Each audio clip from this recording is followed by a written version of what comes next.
They thought I was stupid. My husband and his family conspired to marry him off to his mistress. They didn't know that while they were celebrating, I was signing the deed of sale for the $1.7 million mansion they lived in. When my husband came home, he screamed hysterically at the gate. He didn't know his luxurious home had been sold, and his actual wedding gift was about to be delivered. Before the story begins, please let us know in the comments where you are watching this story from. Don't forget to like and subscribe so Revenge with Jane can continue to grow and present more interesting stories. The New York sky had turned a deep orange when Alyssa finally hit the send button on an important email on her computer. The final design for her biggest client project this year was finally complete. Relief washed over her stiff back. She leaned back in her office chair, rubbing her slightly throbbing temples. It was already 6 p.m. She had been working non-stop since 8 a.m., only interrupted for her short lunch and afternoon prayer breaks in the office quiet room. The once busy office was now starting to empty out. Only a few colleagues who were also chasing deadlines remained. Alyssa reached for her phone. There was no reply from Damien, her husband. That morning, Alyssa had sent an encouraging text. "Have a safe business trip in Chicago, honey. Don't forget to eat. I'll wait to hear from you." The message only showed 2 gray check marks, unread. Alyssa sighed. Maybe Damien was just very busy. Meetings with clients in Chicago surely took up a lot of time, she thought. Her husband had been gone for 3 days, and the house felt empty without him. Even though she worked hard, Alyssa always made sure Damien's needs were met. She always missed her husband, missing the laughter of the man she had been married to for 5 years. To distract herself from the loneliness for a moment before clearing her desk and heading home, Alyssa opened the Facebook app on her phone. Her fingers automatically scrolled through the timeline. Updates from old friends, home appliance ads, some cooking recipe videos. Then, a photo post made her stop scrolling. The photo was from Susan, her mother-in-law. Alyssa's heart suddenly beat a little faster. Not because of a bad feeling, but because the photo was so striking. It was a wedding photo. In the photo, Damien, her husband, stood handsomely wearing an ivory white tuxedo. Beside him, a woman Alyssa knew very well, Ingrid, Damien's junior colleague at a different office branch, was smiling widely. Ingrid wore a matching wedding gown, complete with heavy makeup. The 2 of them were holding a marriage certificate. What was more shocking were the people around them. There was Susan, standing right next to Damien, hugging her son proudly. There was Alyssa's sister-in-law, the aunts and uncles from Damien's side of the family. Everyone was smiling happily at the camera, posing in a room decorated with fresh flowers. Alyssa's hands began to tremble. This must be a mistake. Maybe it's an old photo. Maybe it's a themed party. But the clothes were clearly wedding attire. Alyssa read the caption written by Susan. The sentence was short, but it felt like a hard slap to Alyssa's face. "May God bless my dear son, Damien and Ingrid, finally married in the eyes of the Lord."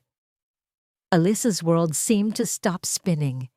The air in the air-conditioned room suddenly felt suffocating.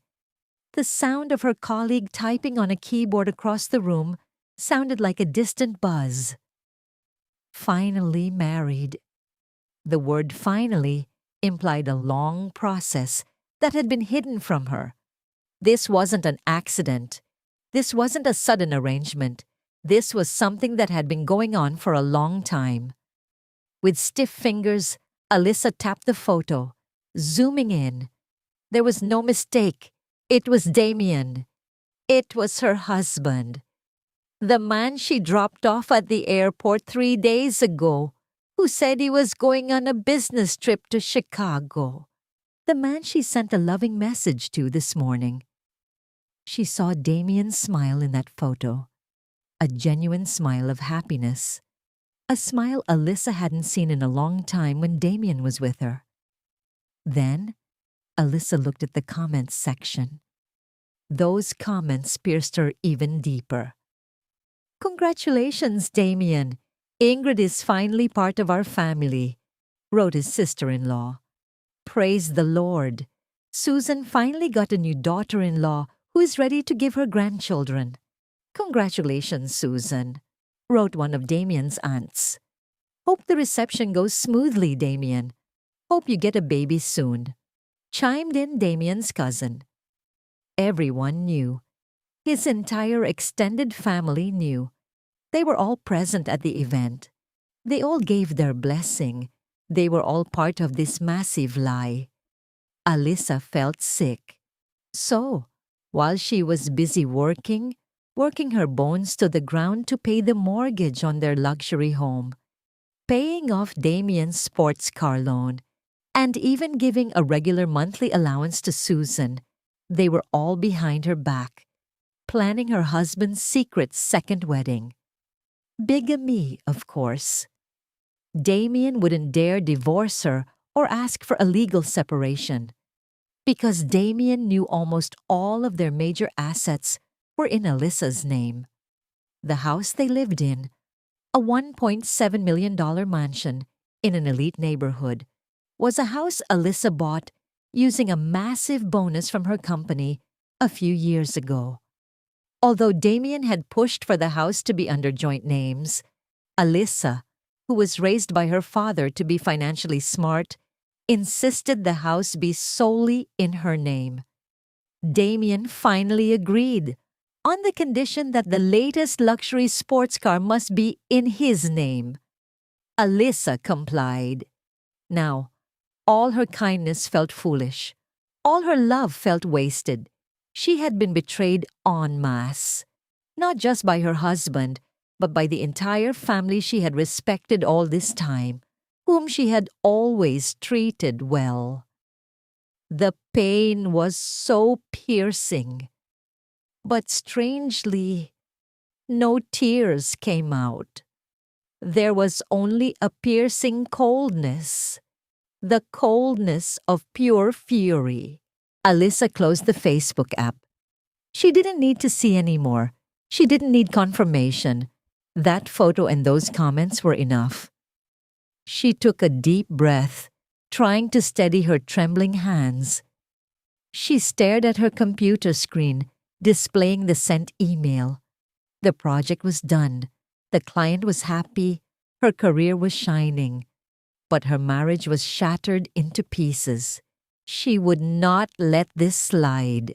She would not be a weak woman crying in the corner. She had worked too hard to be destroyed like this. They all supported Damien's actions. They all celebrated this betrayal.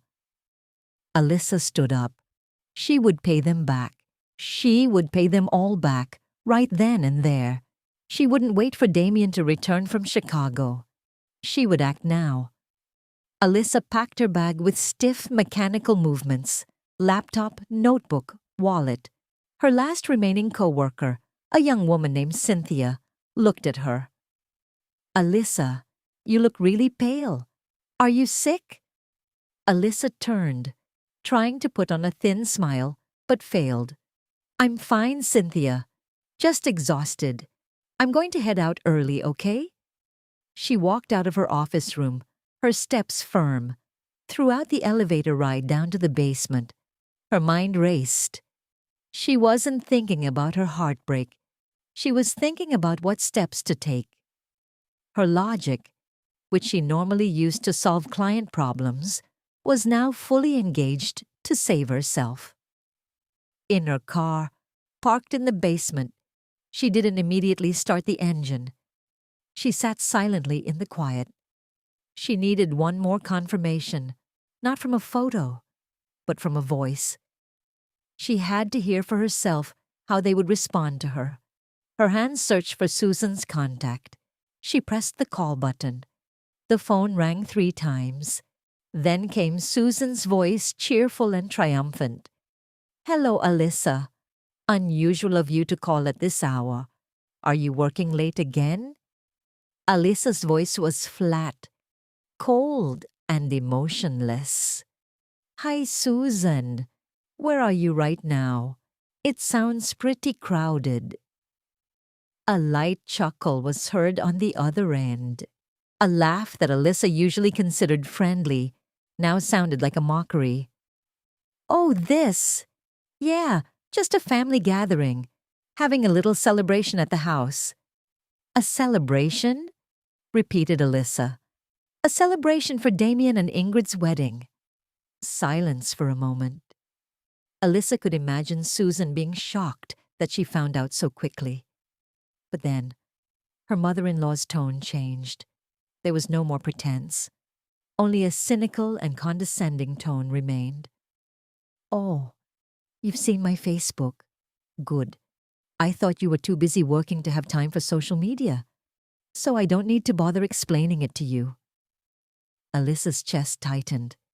So it was true. "Why, Susan?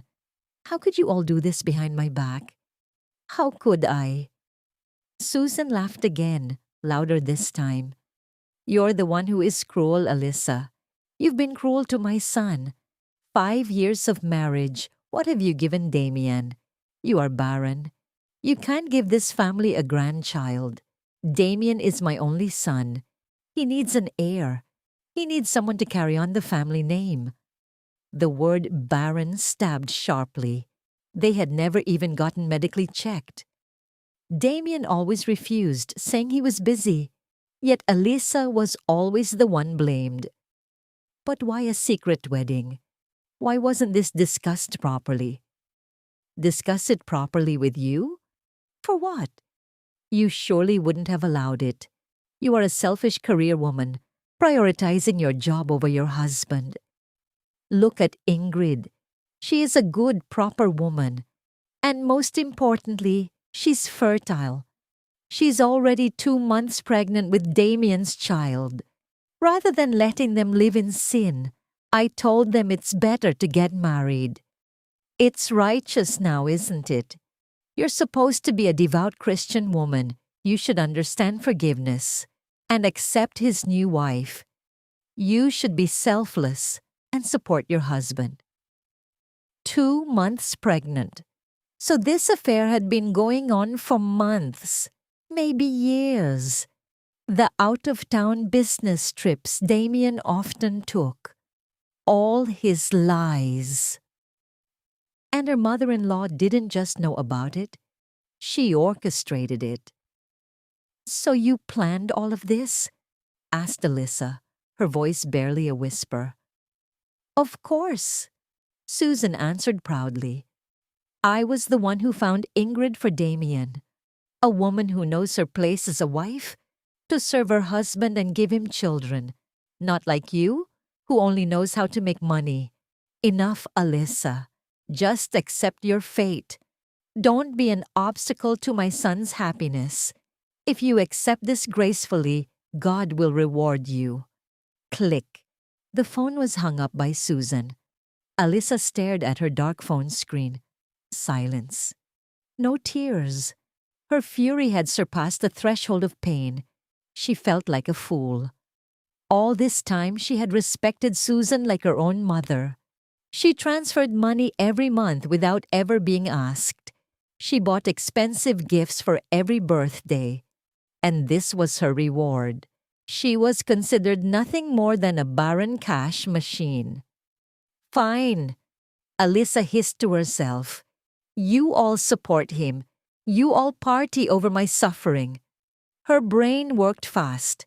Assets. That's what they were after. They thought Alyssa would just stay quiet, accept the bigamy, and continue funding their luxurious lifestyle. They thought Alyssa would accept it because she was proper. They were dead wrong. Alyssa changed contacts on her phone. This time she called her private lawyer, Mr. Robert, a firm and highly competent middle-aged man who helped her handle all the legalities of her assets and businesses. "Good evening, Mr. Robert. Sorry to bother you.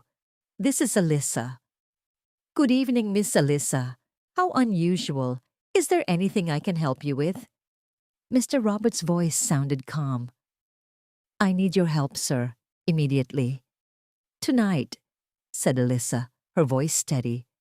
"I want to sell my house, the house at 1 Acacia Drive, the house I live in." She heard Mr. Robert take a surprised breath on the other end. "Miss Alyssa, the $1.7 million house? Why so suddenly? Is there a problem?" "There is. A very urgent problem. I have to sell it tonight. I don't care if the price drops a little. The important thing is, it sells tonight or tomorrow morning at the latest. The money has to go into a new private bank account of mine. Please set up a new account for me that is not connected to any joint accounts." Mr. Robert was a professional. He didn't ask further about his client's personal problems. He knew Alyssa's tone of voice.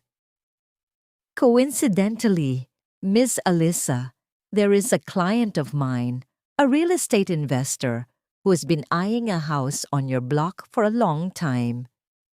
He made an offer before, but you turned it down. I'm sure he's still interested. I will contact him right now. He's the type of investor who likes fast transactions. As for the documents, everything is safely in my vault, 100% under your name." "Good," said Alyssa. "Process all the paperwork. I will go to your office now to sign whatever is necessary. And one more thing, sir." "Go ahead, ma'am." "Please prepare a divorce petition against my husband Damien with the heaviest demands possible. But don't file it yet. Wait for my instructions." "Understood, Miss Alyssa. I'll get everything ready. Drive safely." Alyssa hung up. She started the car engine. She didn't drive home to the $1.7 million mansion. That house was no longer her home. It was just an asset that needed to be liquidated. She would stay at a hotel tonight. While waiting for the funds to clear, she would plan her next move. She stepped on the gas pedal. Her car sped through the New York traffic. In her head, a cold and detailed plan of revenge began to form. They wanted a party. Alyssa would give them a wedding gift they would never forget for the rest of their lives. Alyssa didn't go home that night. She went straight to a 5-star hotel located not far from Mr. Roberts' law firm. She booked a suite for the next 3 days using her personal credit card, registering under her maiden name. After dropping off her handbag, she went straight to Mr. Roberts' office, who had agreed to meet her that very night. The middle-aged man looked at Alyssa with a concerned yet professional gaze. He didn't ask many questions. He simply handed over some preliminary documents. "This is the power of attorney to sell, Miss Alyssa. With this, I can process negotiations with Mr. Sullivan tomorrow morning," explained Mr. Robert. Mr. Sullivan was the name of the investor he had mentioned on the phone. "I've contacted him. He's very interested and willing to meet tomorrow morning. He's not the type to beat around the bush." "Good," Alyssa said briefly, her voice steady. She signed the paper without hesitation. "Please process it as quickly as possible, sir. I want the transaction completed tomorrow as well." "I will do my absolute best, Mom. Tomorrow morning, I will also set up the new bank account under your personal name, completely separate from any other accounts. As for the divorce petition, my team is preparing the draft. Alyssa nodded. Thank you, sir. I have to run back to the house for a moment. There are some important documents I need to grab myself. Do you need me to accompany you? Or should I send someone? Offered Mr. Robert. Alyssa shook her head. No need. I can manage on my own. The house is still legally in my name. I have full rights. Leaving Mr. Roberts' office, Alyssa drove her car to the house on Acacia Drive. The magnificent $1.7 million mansion stood tall under the moonlight. It looked beautiful, but felt cold and foreign. This would be the last time she came here. She parked her car in the garage, right next to Damien's luxury sports car. Damien's property. Alyssa smiled cynically. She was the one who paid for it. She entered using her spare key. The house was dark and quiet. The housekeeper had left since the afternoon. Alyssa didn't turn on the main lights. She only used her phone's flashlight, walking straight to the home office. This room was her domain. The place where she often worked late, generating the wealth that Damien and his family enjoyed. Behind a large abstract painting, there was a wall safe. Damien knew the safe was there, but he didn't know the code. He thought the code was their wedding anniversary. Alyssa had changed it 6 months ago, after Damien once jokingly wanted to borrow the house deed as collateral for his new business loan, a business that never took off. Alyssa entered the new combination, her late father's birthday. The safe clicked open softly. Inside, everything was neatly arranged. Alyssa took a deep breath. This was the fruit of her hard work. She began taking them out one by one. First, a stack of certificates. At the very top, the property deed for this house. She opened it. Owner's name? Alyssa. Only one name. She was grateful for her father's past advice, never mix major assets with blind love. Second, the car titles. There were 3. The title for the premium sedan she used daily, in Alyssa's name. The title for the family SUV that Susan often used when visiting, in Alyssa's name. And the title for Damien's sports car. Alyssa smiled thinly. Damien was so proud of that car, showing it off to all his friends as if it were the result of his hard work. But Alyssa was smart. The car was bought under Alyssa's company's name as the director's operational vehicle, namely herself. Damien was only given the privilege of using it. That title was safe in Alyssa's hands. Third, the deeds to 2 commercial properties in a developing new business district.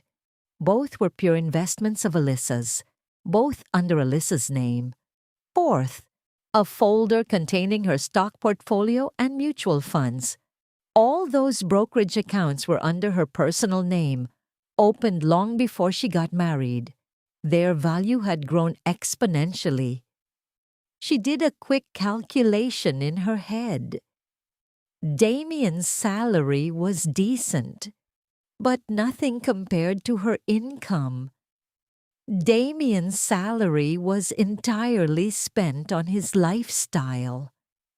His hobby of playing golf, modifying the sports car that wasn't even his, and treating his friends. Not to mention the monthly allowance for Susan and his siblings.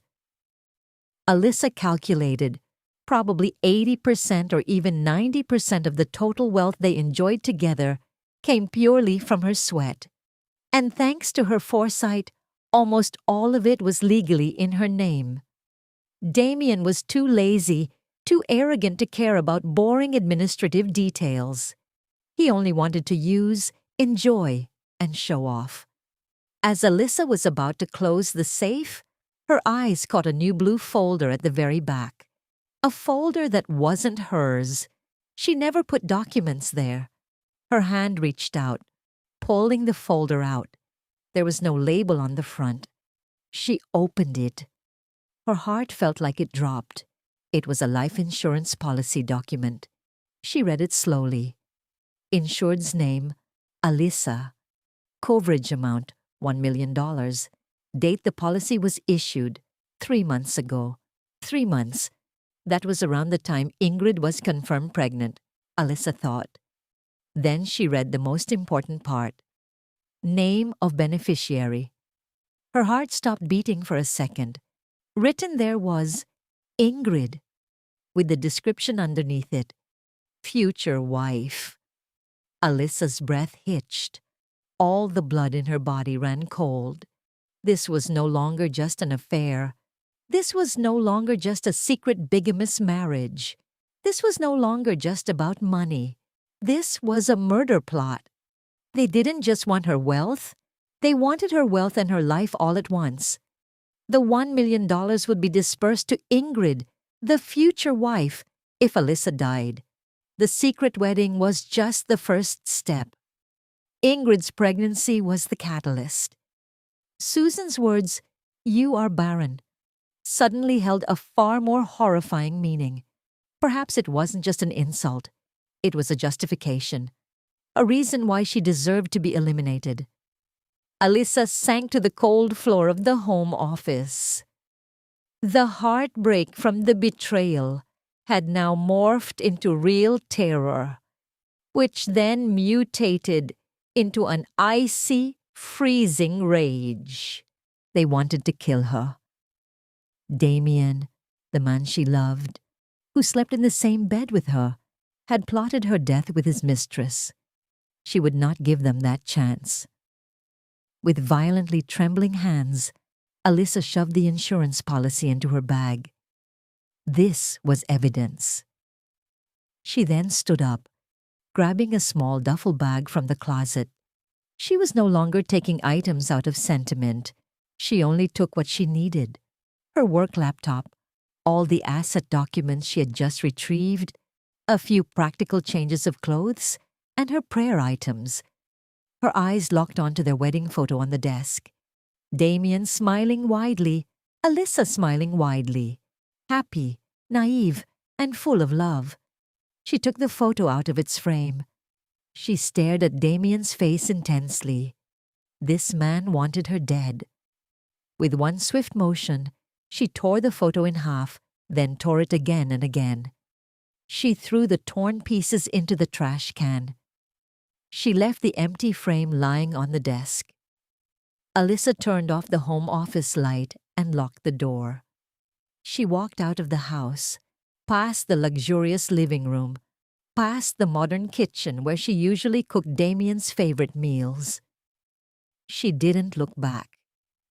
She got into her car, locked the gates from the outside, and drove away. The $1.7 million mansion was now just a property about to change hands, and she now was no longer a betrayed wife. She was a woman fighting to save her own life. Alyssa didn't sleep at all that night. She spent the night in her luxurious yet silent hotel room. She prayed deeply in the middle of the night, asking for strength and guidance. The life insurance policy lay on the table next to her. Every time she looked at that blue folder, any doubt or sadness that might still linger instantly vanished, replaced by a steely resolve. This was no longer about a divorce. This was about a crime. At 8 a.m. her phone rang. Mr. Robert. "Good morning, Miss Alyssa. Good news. Mr. Sullivan agrees 100%. He's ready to meet at 10 a.m. this morning at my office. He will bring his notary and his banking team all at once. He wants the transaction completed today, exactly as you requested." "Good morning. Excellent, sir. I'll be there at 10. "Thank you very much," Alyssa replied, her voice calm and controlled. She got ready. She chose her best business attire. A fitted black blazer, paired with a crisp white shirt and an elegant dark gray scarf. Her makeup was minimal, just enough to hide the traces of a sleepless night. When she looked in the mirror, the person staring back wasn't a heartbroken Alyssa. It was Director Alyssa, a brilliant, cold, and focused negotiator. At 5 minutes to 10, she arrived at Mr. Roberts' office. Mr. Sullivan, a well-built man in his 50s, was already waiting. He was accompanied by 2 lawyers and a notary. The meeting went swiftly and efficiently. "Ms. Alyssa, I am sorry to hear that you have to sell the house so suddenly," said Mr. Sullivan, his voice deep and authoritative. "But I won't beat around the bush. I've been eyeing properties on that block for a long time. Mr. Roberts said you want this done fast. So do I. I won't haggle. I agree to the $1.7 million price. My team has checked the legalities this morning. Everything is clean and in your name. I will pay in full today via wire transfer on the condition that we sign the deed of sale before 2 p.m. today, so the ownership transfer can be registered immediately." Alyssa nodded. "I agree, Mr. Sullivan. Thank you for your understanding and efficiency. Let's do it." For the next 2 hours, the room was filled with the sound of flipping papers and legal discussions between the lawyers. Alyssa sat calmly, reading every clause meticulously. She was focused. At 1 p.m., all the documents were ready. In front of the notary, Alyssa signed the deed of sale. Her hand didn't tremble in the slightest. As the pen scratched across the paper, she didn't feel a sense of loss. She felt freedom. She had just let go of a massive burden, the burden of a house full of fake memories and evil plots. Half an hour later, they were all at the Priority Banking branch. The wire transfer of $1.7 million was executed by Mr. Sullivan's team. Alyssa provided her new account number, which Mr. Robert had just opened for her that morning, an account Damien knew absolutely nothing about. At 1:30 p.m., a notification popped up on Alyssa's phone. A message from the bank. "Transaction successful. Funds credited to your account, $700,000. Alyssa showed the notification to Mr. Robert and Mr. Sullivan. Mr. Sullivan smiled in satisfaction. "A pleasure doing business with you, Ms. Alyssa. My team will pick up the house keys this afternoon, as agreed." "Of course," said Alyssa. She had already emptied the house of her personal belongings. The rest she didn't care about. After Mr. Sullivan and his team left, Alyssa didn't immediately leave the bank. She sat with the bank manager in the Priority Lounge, assisted by Mr. Robert. "Now, there are a few more things I need to take care of," Alyssa told the bank manager. First, she opened her mobile banking app. She accessed the joint account, the account she usually funded at the beginning of every month for household expenses, bills, and Damien's pocket money. There was still a balance of about $20,000 in there. Alyssa pressed the transfer button. She moved all the funds until the balance hit exactly zero. $20,000 transferred to her new account. The joint account was now officially empty. Balance zero. Second, she looked at the bank manager.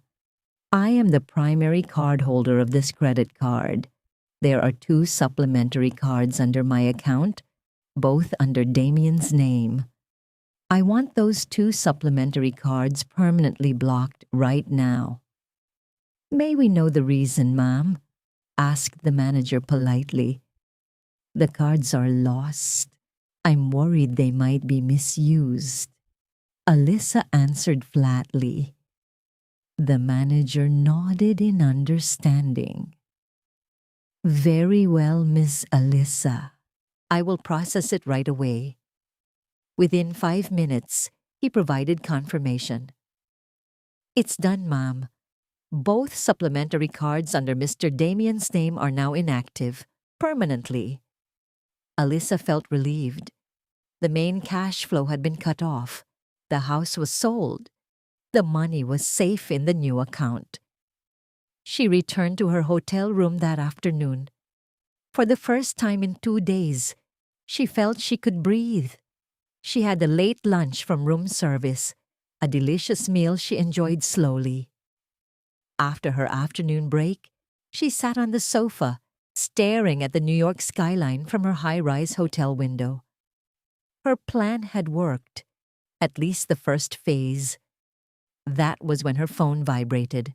A WhatsApp message came in from Damien. His profile picture was still a photo of the two of them. Ironic. The first message read, "Honey, where are you?" I called the house, but no one answered. Alyssa stared at the message. "Business trip in Chicago," he said. Such an obvious lie. The second message came a few seconds later. "Honey, this is so weird. I was going to buy you a souvenir at the airport, but my credit card got declined, even though the limit is still high." Buying a souvenir. Alyssa laughed softly. A cold laugh devoid of humor. She knew the lie. At best, he was buying a souvenir for Ingrid. Alyssa left the message on read for 10 minutes. Let him panic a little. Damien sent another message. "Honey, you read it. Why aren't you replying? My card seriously got declined. This is so embarrassing." Finally, Alyssa typed her reply. Her fingers danced across the screen calmly. "Oh, really? Maybe the limit is maxed out, honey." Damien's reply came instantly. "Impossible. You just paid the bill. Can you check it? I need to use it." Alyssa smiled. She typed her final message to the man. "Just hurry home, honey. I have a huge surprise for you. A surprise for you and Ingrid." She sent the message. Without waiting for a reply, she immediately blocked Damien's number. She also blocked Susan's number and all of Damien's family members she knew. There would be no more communication. There would only be action. Phase 2 would begin tomorrow, taking over her company and preparing the evidence of embezzlement she suspected. The game had just begun. The next day, Friday morning, Alyssa woke up in her hotel room with a clear mind. She no longer felt like a victim. She was a strategist mapping out a battle plan. After her morning prayers and a light breakfast, she changed her clothes. Today, she didn't wear the usual blazer she wore when meeting clients. She wore something slightly more casual, but still professional. She had to go to the office of her subsidiary company, the company where Damien worked, the company that not many people knew, belonged to her. That company, a design and construction firm, she had intentionally founded 3 years ago. She placed Damien there as the operations manager, giving him a large salary and authority. That was her mistake. She wanted her husband to feel proud and successful, not feeling like he was in the shadow of Alyssa's success. She gave Damien a stage, but Damien used it to stab her in the back. Alyssa had purposely not positioned herself openly as the CEO of that company. Her name was on the articles of incorporation as the majority shareholder, 90%. But the person she appointed as the CEO was her longtime trusted associate, Mr. Henderson. Mr. Henderson handled major administration, while Damien handled daily operations. And the one managing the finances was Mr. Fletcher, a senior accountant whose loyalty was 100% to Alyssa. Alyssa didn't call Mr. Henderson. She decided to show up in person. Surprise was a crucial element. She arrived at the modern office lobby at 9 a.m. The receptionist, a young woman, looked up at her. "Good morning, ma'am. Is there anything I can help you with? Do you have an appointment?" "I want to see Mr. Henderson," Just tell him it's Alyssa. I'm sorry, Miss Alyssa. Who? Does he have an appointment with you? Alyssa smiled thinly. Just say Alyssa. It's an emergency. He will understand. The receptionist hesitantly picked up the phone. A few seconds later, her eyes widened. Right away, Mom. Please head straight up to the 5th floor. Mr. Henderson will be waiting for you by the elevator. Sure enough, when the elevator doors opened on the 5th floor, Mr. Henderson was already standing there, his face pale and tense. He was a man in his late 40s who looked exhausted. Miss Alyssa, how unusual. What's going on, Mom? Is there a problem? There's a massive problem, Mr. Henderson, and I need your help, said Alyssa, walking past him. Your office. Now, lock the door. Inside the neat office of the finance head, Alyssa sat across from Mr. Fletcher. She didn't waste time. Mr. Fletcher, I apologize for dropping by unannounced.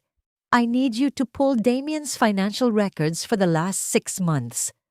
All expenses, all funding requests, all invoices he approved.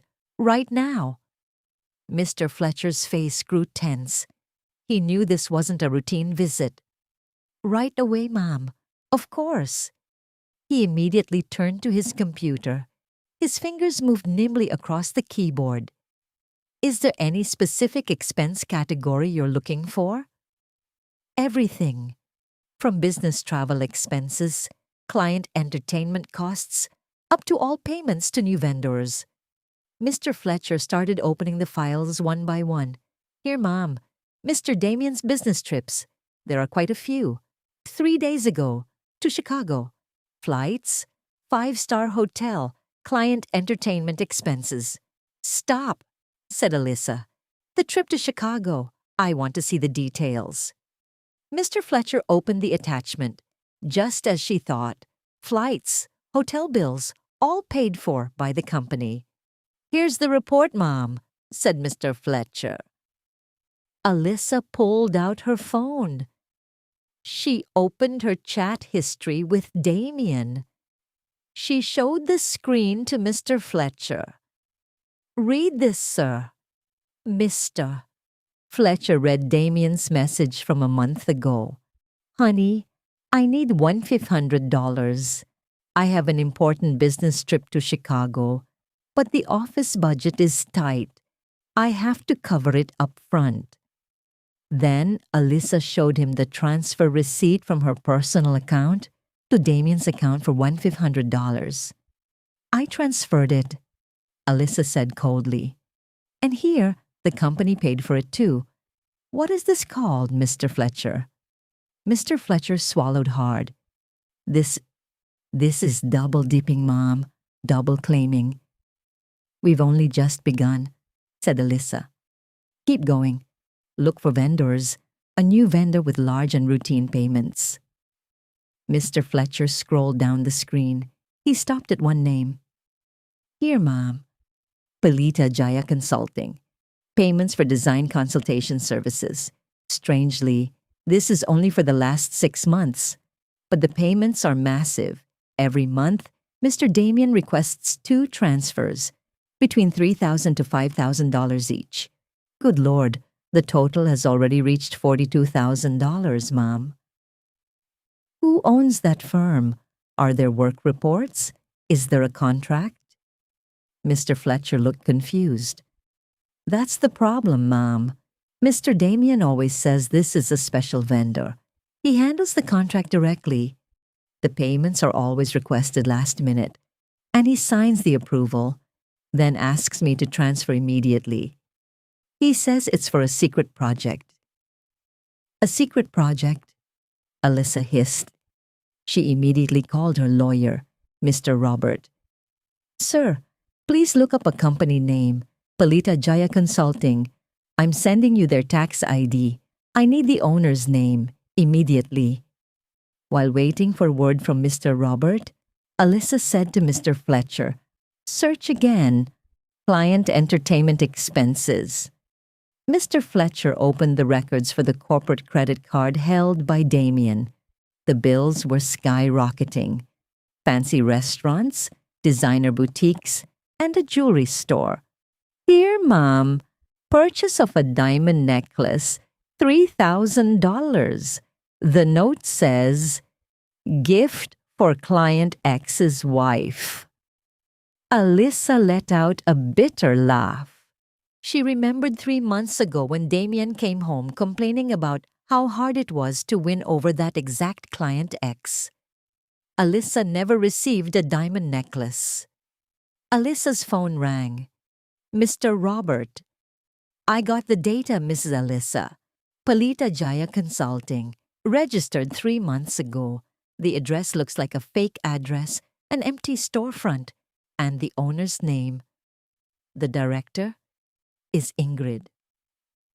Ingrid, Alyssa whispered. That's right, Mom. Ingrid. The corporate bank account is also under her name. Alyssa hung up the phone. She looked at Mr. Fletcher. Sir, that $42,000 went into my husband's mistress's personal account.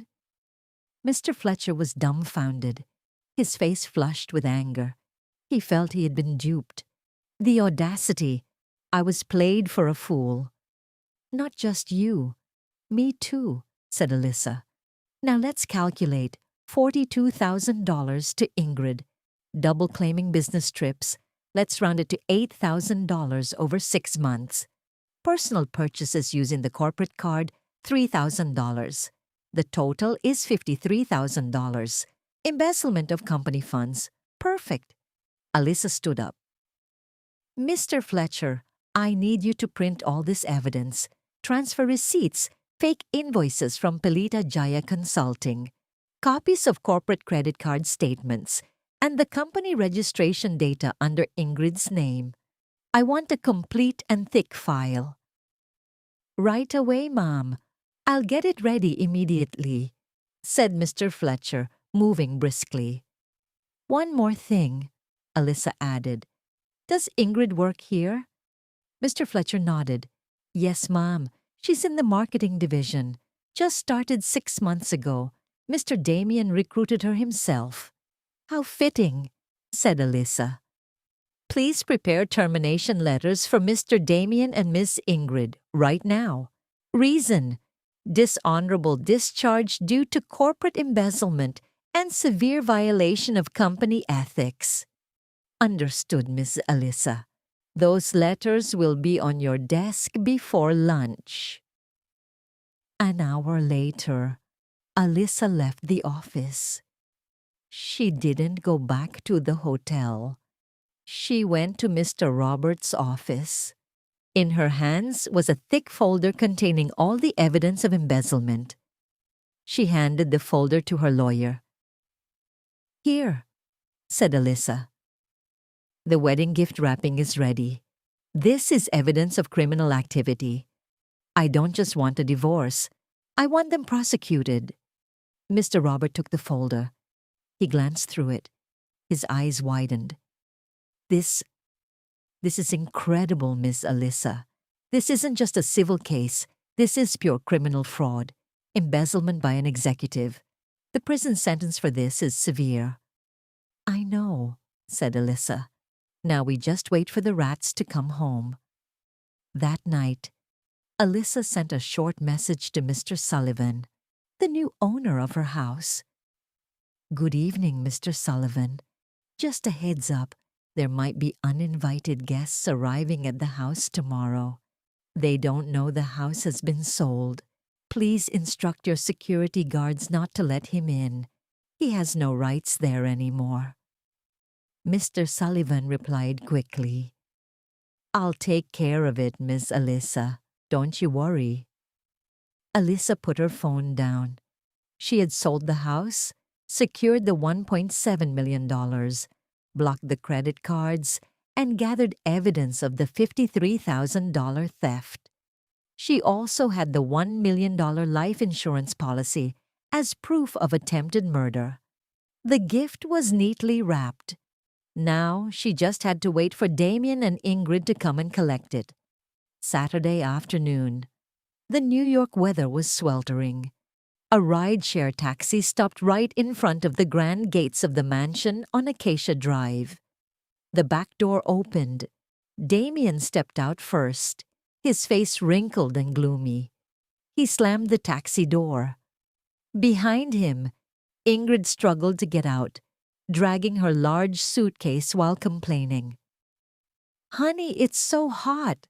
Why didn't your private driver pick us up?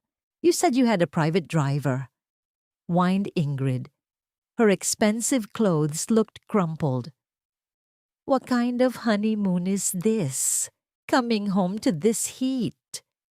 "Shut up," snapped Damien.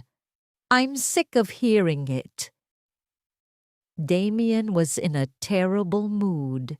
The planned 3-day honeymoon in Hawaii with Ingrid, which he had passed off to Alyssa as a business trip to Chicago, turned into a disaster on the final day. His corporate credit card was declined when trying to pay the hotel bill. His personal credit card, which Alyssa usually paid off, was also declined. He was forced to drain all his remaining cash and Ingrid's savings just to cover the bill. He had to take a regular taxi home from the airport. It was so humiliating. And Alyssa, his wife, was acting really strange, sending a message about a surprise and then becoming completely unreachable. Susan and his family's numbers were also blocked. Damien scoffed. Alyssa was probably just throwing a minor tantrum. She would soften up once he got home. He had prepared himself mentally to face Alyssa's anger. He would say, "I had no choice, Alyssa.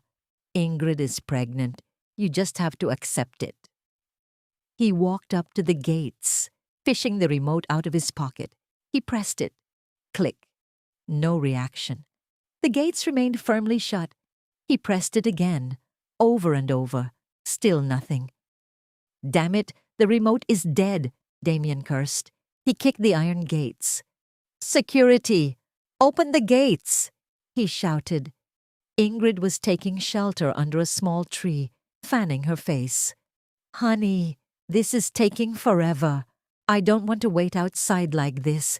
It's embarrassing with people looking." Damien walked toward the security booth. But he was startled. The guard on duty wasn't Paul, the guy he usually bossed around. This was a new guy, well-built with a stoic expression. "Open the gates! My remote is dead," Damien ordered with an arrogant tone. The guard stood up. "Excuse me, sir. Who are you looking for?" Damien glared at him. "Who am I looking for? This is my house. Are you the new guard? Open the gates." "I'm sorry, sir," the guard replied firmly. "This house belongs to Mr. Sullivan. The handover was completed yesterday. You are not on the guest list." Damien's blood felt like it stopped flowing. "Sullivan? Who is Sullivan? This is my house. Damien and Alyssa's house. Don't mess with me." "I'm just following orders, sir. This house was sold by the previous owner, Miss Alyssa. Now Mr. Sullivan is the owner. Please leave before I call neighborhood security." "Sold?" Damien's voice went up an octave. "Impossible. That's a lie. Alyssa wouldn't dare sell this house without my permission." Ingrid, hearing this, immediately ran over. She left her suitcase behind. "What do you mean sold? Excuse me? This is our house, right? You told me this was your house." Damien panicked. He rattled the iron gates with his hands. "Alyssa! Alyssa! Come out! Stop playing games! Alyssa! Come out!" The mansion's main doors opened, but it wasn't Alyssa who came out. A neatly dressed man, likely a personal assistant, walked up to the gates. He looked at Damien and Ingrid coldly. "What is all this commotion?" he asked. "Who are you? Where is my wife? Alyssa!" Damien yelled. "I am Mr. Sullivan's assistant, the new owner of this house," the man answered.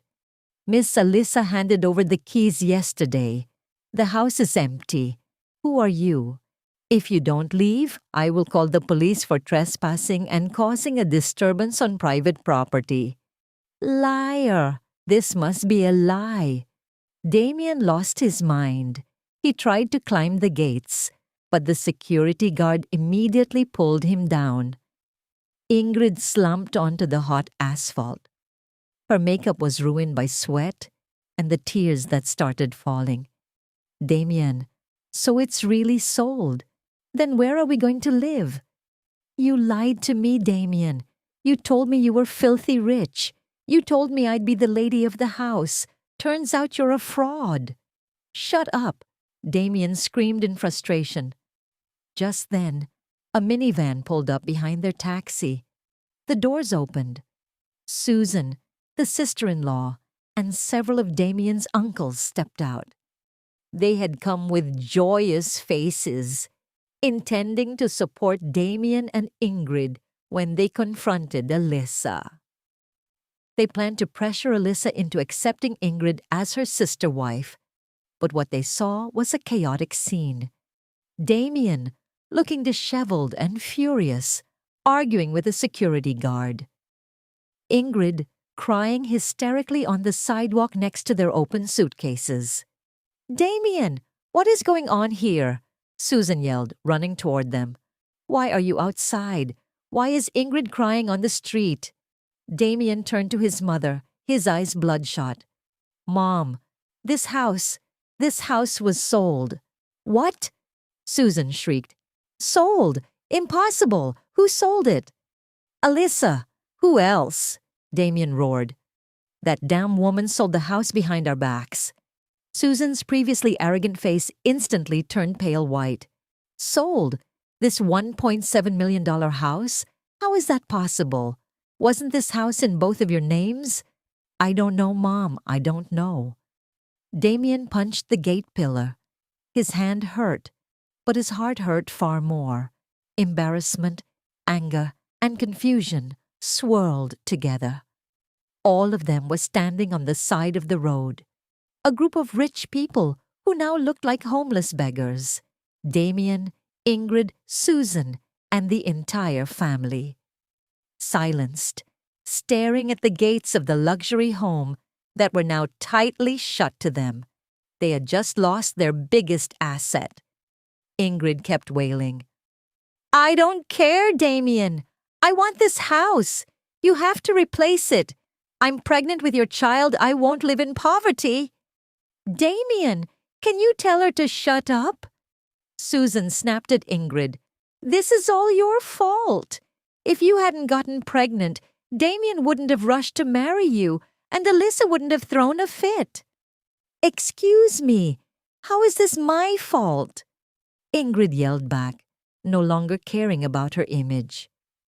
You were the one pushing so hard to set me up with Damien. You said Alyssa was barren. You said I was the ideal daughter-in-law because I'm fertile. And now you're blaming me? You're just a gold digger.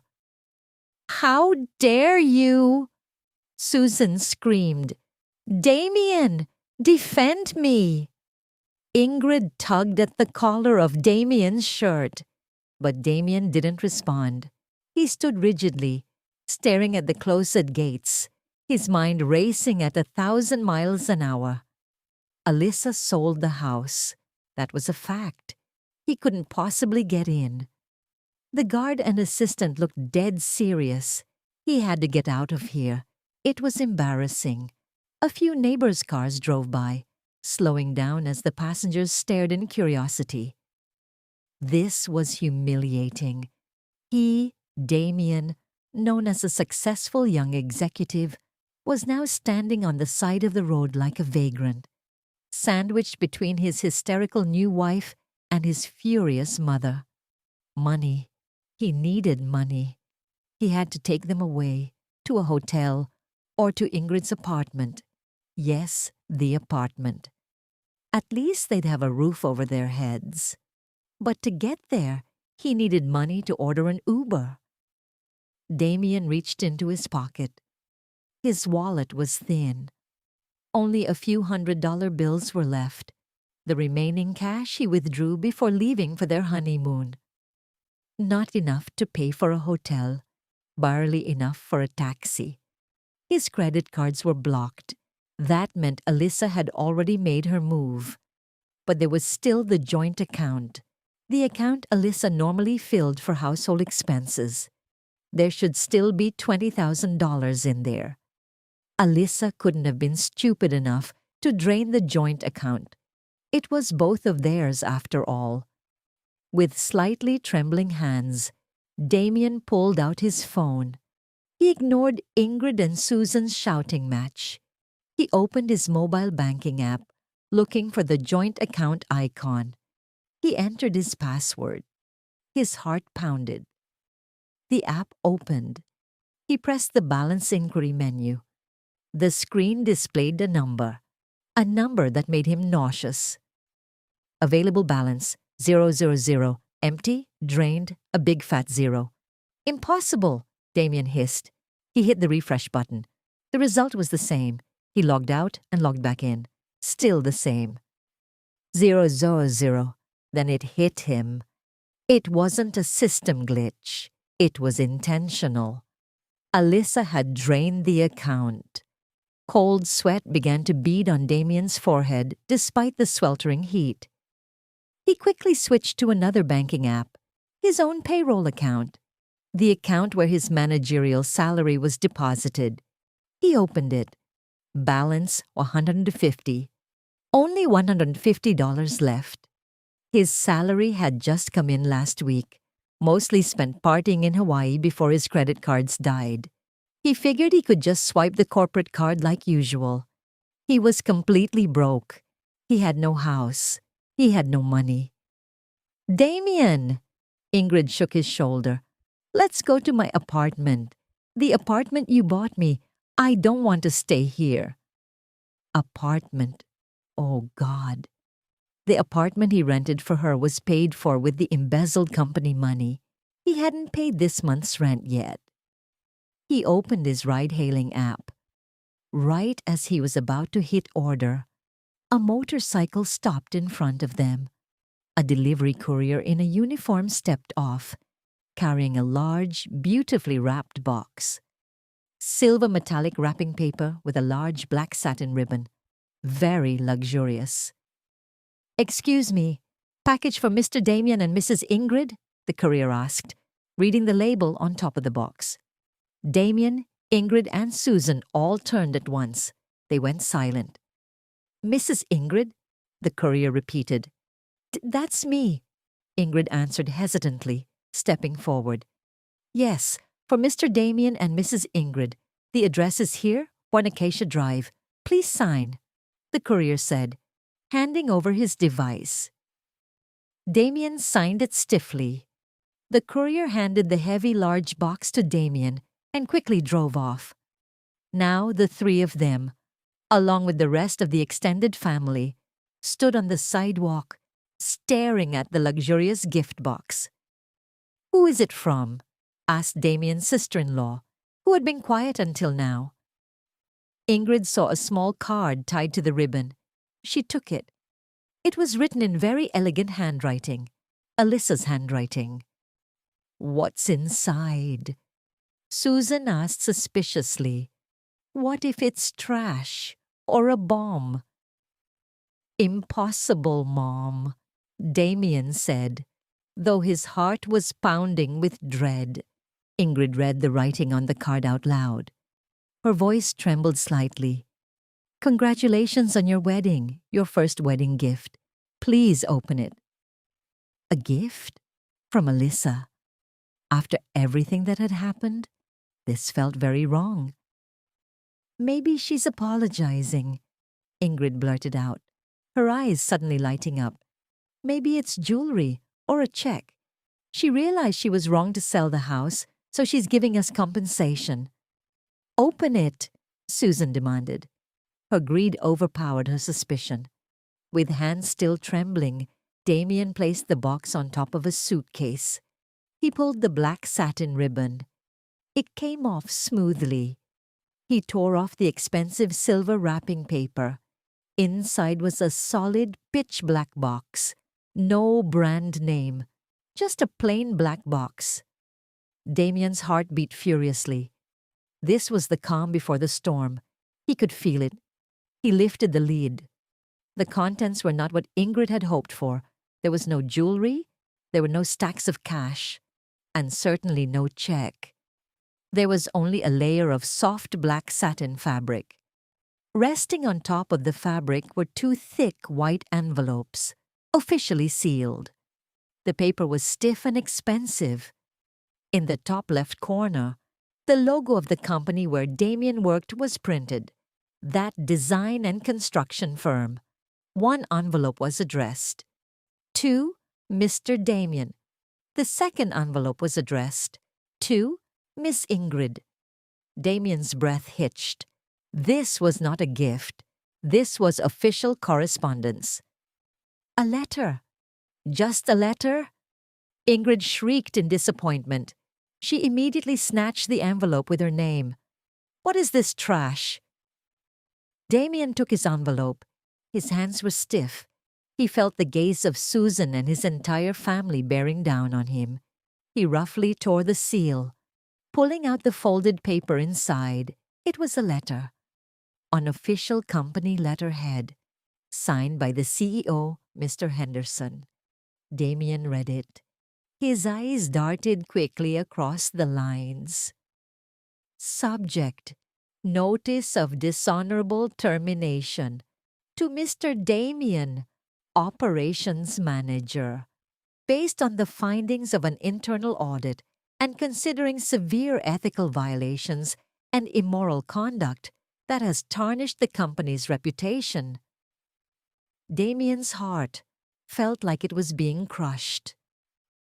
Therefore, effective as of the date this letter is issued, the company officially terminates its employment relationship with Mr. Damien under dishonorable conditions. You are not entitled to severance pay, bonuses, or any company benefits. All company property, including the company vehicle, must be returned within 24 hours. The company vehicle, that sports car, the one he thought he owned. I'm fired? The scream didn't come from Damien. It was a piercing shriek from Ingrid. She had also finished reading her letter. The contents were identical. Dishonorable termination. Reason: violating company ethics, engaging in an illicit relationship with a superior, and being part of a conspiracy that financially harmed the company. I'm fired! Damien! I'm fired! Ingrid violently shook Damien's arm. The paper slipped from her hand and fluttered down onto the asphalt. Damien himself was speechless. He was fired. From the company he helped run. How could Mr. Henderson do this? What do you mean, fired? Roared Susan. She snatched the letter from Damien's hand. She read it quickly, her eyes bulging. Dishonorable termination. How is that possible? Damien, you're the manager there. You're an important person. Damien didn't answer. He stared blankly into the black box. His eyes caught something else. Under the satin fabric that had held the two envelopes, there was another card. A small ivory-colored card, smaller than the congratulatory card from earlier. He reached out with a trembling hand, picking up the small card. It was Alyssa's handwriting again, neat, firm, and cold. He read it silently first. Oh, by the way, Damien, I own the company. 90% of the shares are in my name. Mr. Henderson merely follows my orders. You just fired yourself from my property. Damien stumbled backward. He leaned against the cold gate pillar, the pillar of a house that was no longer his. The company belonged to Alyssa. 90%. He knew Alyssa invested capital. He knew Alyssa founded it. But Alyssa never got involved. She let him run free. He thought Alyssa was just a clueless, passive investor.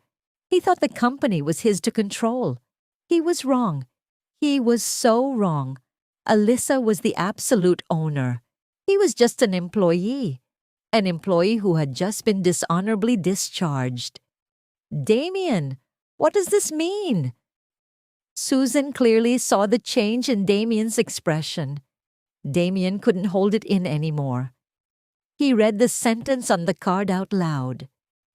His voice shook with a mix of fury and overwhelming terror. Oh, by the way, Damien, I own the company. 90% of the shares are in my name. You just fired yourself from my property. Total silence enveloped the sidewalk for 5 whole seconds. Even Ingrid stopped crying. Then Damien continued reading the last line on the card.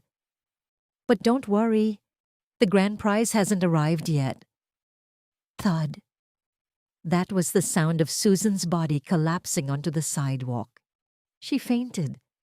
Her eyes were shut tight, her face as pale as a corpse. His sister-in-law and uncles panicked. Mom! Mom! Wake up! Susan! They tried lightly slapping her cheeks to wake her. Ingrid didn't care about her mother-in-law. She stared at Damien with absolute horror. Alyssa owns it. The company belongs to Alyssa. So your salary all this time, your car, it was all from Alyssa? Damien didn't answer. He crushed the card in his hand. You have nothing. Ingrid screamed again, her voice cracking. You're broke. You have no house. You have no job. You liar. Ingrid pulled at her own hair, wailing like a mad woman. She had risked everything to marry this man. She was pregnant. And now she knew this man had nothing. He was fired. He would get no severance. She was trapped. The grand prize hasn't arrived yet. Damien whispered to himself. That sentence echoed in his skull. He looked at his mother passed out on the asphalt. He looked at his hysterical new wife. He looked at the rest of his family staring at him in confusion and fear. The $1.7 million mansion was gone. The $20,000 in the joint account was gone. Credit cards blocked. A 6-figure job gone. The sports car would be repossessed. He was dishonorably discharged. And Alyssa said the grand prize hasn't arrived yet. A pure, freezing terror crept up Damien's spine. What else? What else had Alyssa prepared? What could be worse than this? The chaos on the sidewalk reached its peak. Susan lay unconscious, surrounded by her panicked family trying to revive her.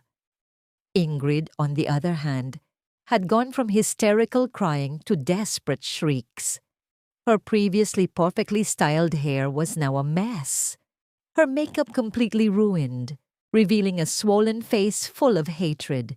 She kept hitting Damien's chest repeatedly. You liar! You fraud! You said I would live a comfortable life. You said I'd be a lady.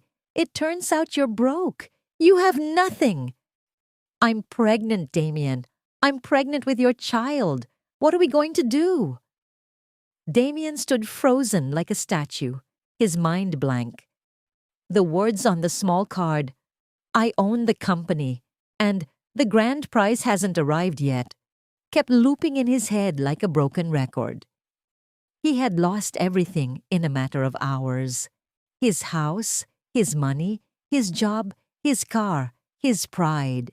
He had miscalculated. He underestimated Alyssa.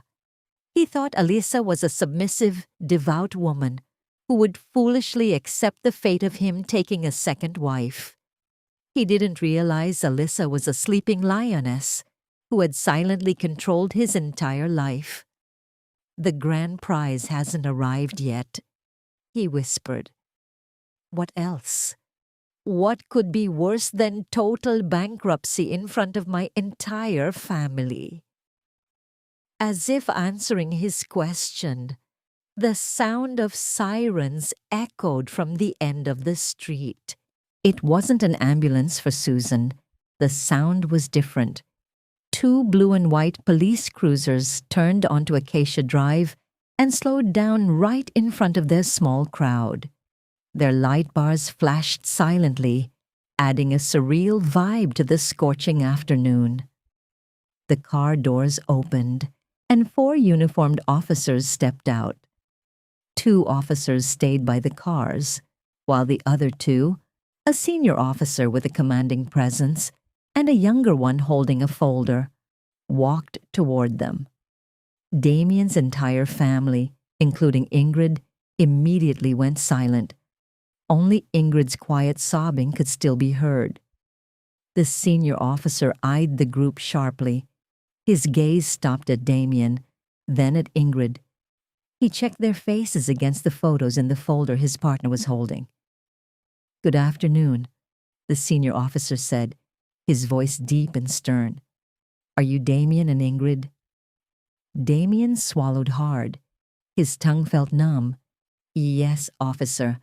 I'm Damien. What's the problem?" "Yes?" Ingrid clutched Damien's arm, her body trembling violently. "Damien, why are the police here?" she whispered, terrified. The officer ignored Ingrid's question. He continued, "We are from the police department. We have received a report and solid preliminary evidence regarding suspected corporate embezzlement and fraud."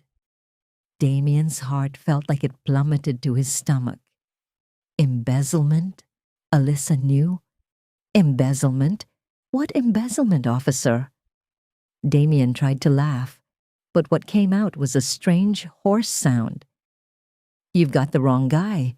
This must be a misunderstanding. I am a manager at my company. I wouldn't embezzle funds." "The charges are specific," said the younger officer, opening his folder. "Suspected embezzlement of $53,000 from Siptakaria Design Inc., conducted through the creation of a fictitious vendor named Palita Jaya Consulting, double claiming of travel expenses, and misuse of corporate credit cards for personal expenses." Damien turned deathly pale. The numbers were exact. The vendor's name was stated. This wasn't a bluff. "That's slander, officer," Damien yelled, his voice rising in panic. "That's a false report. This is all my wife's doing. She's trying to frame me." "You can explain all that at the station," the senior officer said flatly. "Right now. Both of you need to come with us for further questioning." "No, I won't go," Ingrid shrieked. "I'm pregnant, officer. I don't know anything. I was just told to sign things by Damien. He handled everything. I'm a victim." "Ingrid, shut your mouth," Damien barked. Just then, a sleek black luxury sedan, not the car Alyssa usually drove, pulled up smoothly behind the police cars. The back door opened. Alyssa stepped out. She looked completely different. There was no trace of a sad, angry, or panicked face. She looked calm, cold, and incredibly authoritative. She wore an elegant cream silk blouse, tailored trousers, and a matching scarf. Large, dark sunglasses covered her eyes, adding to her untouchable aura.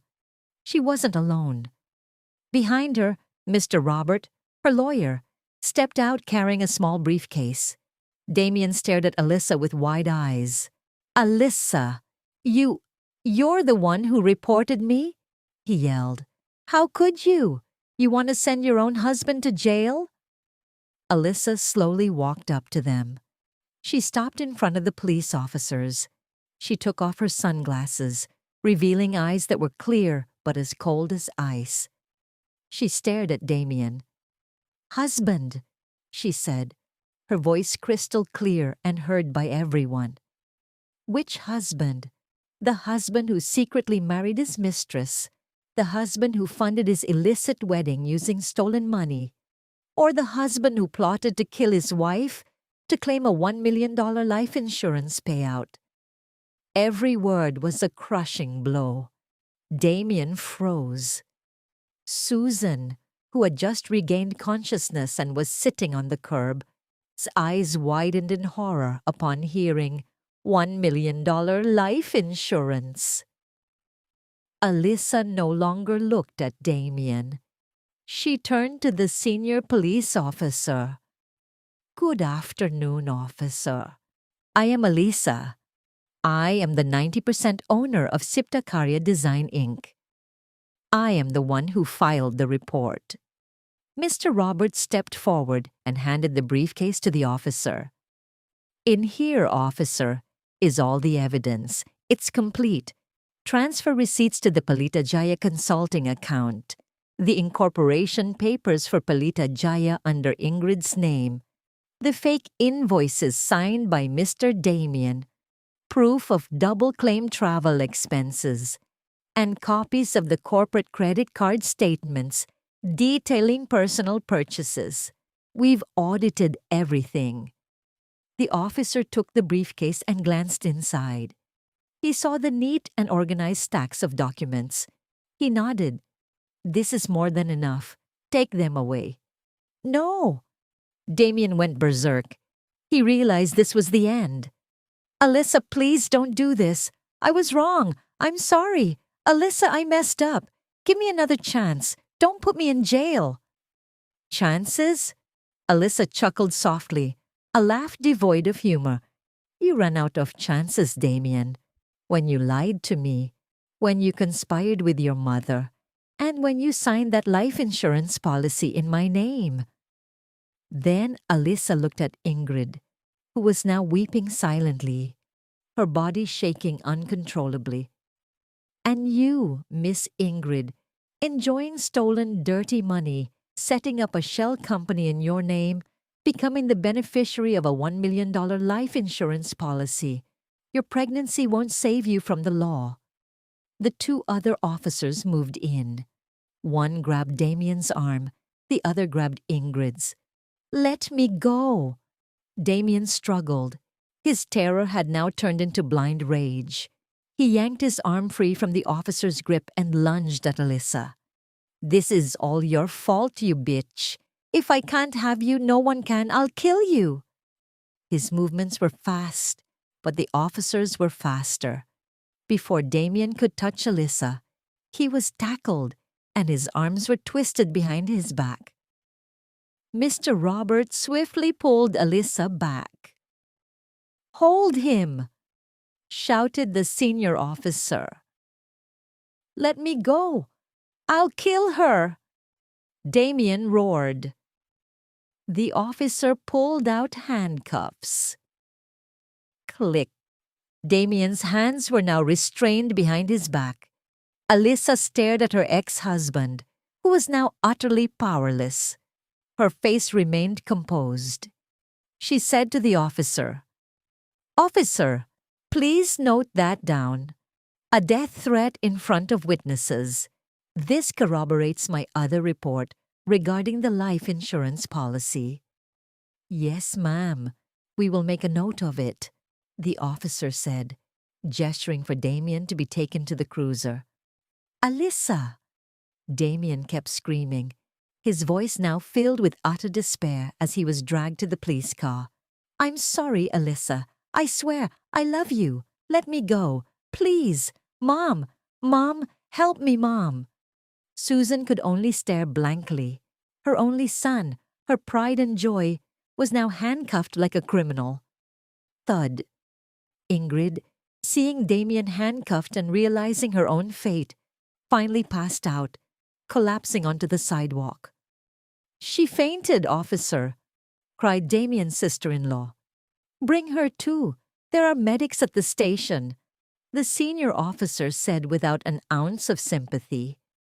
The female officer who had been on standby immediately helped lift the limp Ingrid into the second police cruiser. The doors of the two police cars slammed shut. The sirens blared to life once more. They slowly drove away, taking away a howling Damien and an unconscious Ingrid, leaving Acacia Drive behind. Alyssa stood in silence, taking a long, deep breath.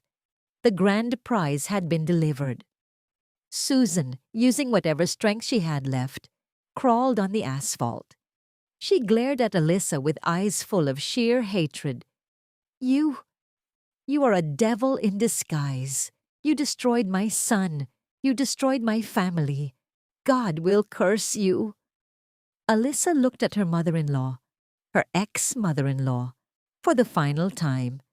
You destroyed your own son, Susan, when you encouraged his greed, when you justified his betrayal, when you all danced on my suffering. You reap what you sow. Alyssa turned around, putting her sunglasses back on. She got into her luxury car. Mr. Robert followed her.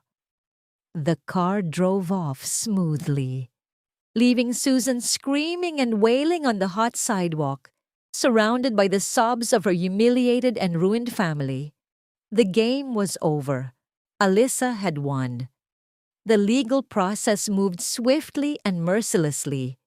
The evidence Alyssa provided was too strong to be refuted. The file prepared by Mr. Robert and Mr. Fletcher was immaculate, displaying a digital trail and a flow of funds that was undeniable. The $53,000 embezzlement was proven beyond a shadow of a doubt. Damien tried to dodge the blame. He blamed Ingrid. He said he was framed. He said Ingrid seduced him and managed Pelita Yaya Consulting's finances. But his claims were destroyed by his own signatures on every fake invoice and funding request. Ingrid, on the other hand, tried to use her pregnancy to gain sympathy. She claimed to be a victim, forced by Damien to sign documents she didn't understand. But the Pelita Jaya bank account holding tens of thousands of dollars was in her name, and it was proven that she actively withdrew money from it to buy luxury goods. After a grueling trial, the judge banged his gavel. Justice had been served. Damien was found guilty as the mastermind behind corporate embezzlement. He was sentenced to 5 years in prison. The death threat he shouted in front of the police, and the $1 million life insurance policy he took out on Alyssa acted as aggravating factors. The judge viewed him as a dangerous individual with premeditated malicious intent. Ingrid was also found guilty. Her role as an accomplice who enjoyed the proceeds of the crime was proven. She was sentenced to 3 years in prison. Her pregnancy didn't exempt her. It only ensured she would give birth while incarcerated, utilizing the prison's medical facilities. Karma didn't stop there. Susan was the most devastated of all. Her only son, her pride, was now a convicted felon. She lost her main source of income. The extended family that used to idolize her now shunned her. They were ashamed and didn't want to be dragged into the family's disgrace. News of the scandal spread through their community, leaving Susan too ashamed to even leave her house. To fund Damien's expensive, yet ultimately unsuccessful legal defense, she was forced to sell her own house. The house sold for a cheap price because she needed the money fast. Within a year, Susan fell into severe poverty. She had to move into a cramped, run-down rental in a dingy alleyway, living all alone, full of regret and bitterness. Ingrid gave birth to a baby boy in the prison hospital. According to procedure, the baby was only allowed to stay with her for a short period before being handed over to social services because Ingrid's own family refused to take the child in. They were disgraced and had legally disowned Ingrid from the family records. Ingrid's dream of living a life of luxury ended behind iron bars, separated from her child, without a single penny to her name. Damien, in prison, turned into a bitter, withdrawn man. He lost everything. His handsome looks faded. replaced by a vacant stare. He was full of regret, not regretting betraying Alyssa, but regretting that he was stupid, careless, and got caught. And Alyssa. She officially divorced Damien while her husband was still under investigation. The court granted her petition incredibly easily, considering the clear evidence of adultery and criminal acts. With the $1.7 million from selling the house, plus all her other personal assets, Alyssa started a new life. She no longer wanted anything to do with the construction company that reminded her of the betrayal. She sold Siptakaya Design Inc. to Mr. Henderson and several other investors. Alyssa decided to use her power for something greater. 2 years later, in a grand ballroom of a luxury hotel in New York, Alyssa stood on stage. She looked elegant and radiant. Her sky blue dress matched her aura perfectly. She no longer looked cold. Her eyes now radiated warmth and confidence. She was speaking in front of hundreds of invited guests at the official launch of the Alyssa Light Foundation. "Betrayal is a poison," she said, her voice calm and resonant. "It can kill us from the inside, but it can also become an antidote if we choose not to die. It can force us to realize our own true worth. Today, I stand here not as a victim. I stand here as a survivor who chose to turn that poison into strength." Thunderous applause filled the room. The Alyssa Light Foundation was a non-profit organization she founded, funded entirely by her personal wealth. Its goal was to provide legal aid, protection, and financial independence training for women who were victims of domestic abuse and financial fraud. After the event concluded, her personal assistant Cynthia, her former co-worker whom she had recruited, approached her with a tablet. "Miss Alyssa, the event was a massive success. Many donors have already signed up. Oh, and there's a little bit of news." "What news?" asked Alyssa while accepting a cup of warm tea. "The final eviction on Susan's rental house is complete. She was kicked out for failing to pay rent. Word is she's crashing at a distant relative's house now, being treated like a maid," Cynthia reported flatly. "And Ingrid, her request for early parole was denied by the judge. They felt she hasn't shown enough remorse." Alyssa paused for a moment. She looked out the window, watching the New York sun begin to set. There was no feeling of satisfaction, nor was there any pity. There was only a neutral sense of peace. The universe's justice had run its course. They all reaped what they sowed. "All right, then," Alyssa finally said. She turned from the window, smiling at Cynthia. "Ignore the news. We still have a lot of work to do. Please set up a meeting with our legal team. There's a new client who needs our help." Alyssa walked out of the ballroom, surrounded by people who respected her. She had lost a treacherous husband, but she had gained herself back. She was free. She was wealthy. And most importantly, she had turned her scars into a guiding light for others. That was the best kind of karma, and the most satisfying ending of all.